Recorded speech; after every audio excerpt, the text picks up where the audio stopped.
Okay, there we go. We got Mari's on the left. She just fell. Yeah, that one over there is Kobe.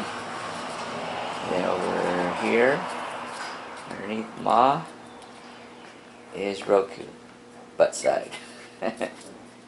There's Mari. She is the littlest. See the size difference. All the others are a pound more than her. But she's doing fine. She's just a little one. And there is, oh, Roku. The Roku did knock her. Oh, look, she gets right back up and goes. So that's 3 of the 5. They'll be here with the mom for about 2 hours.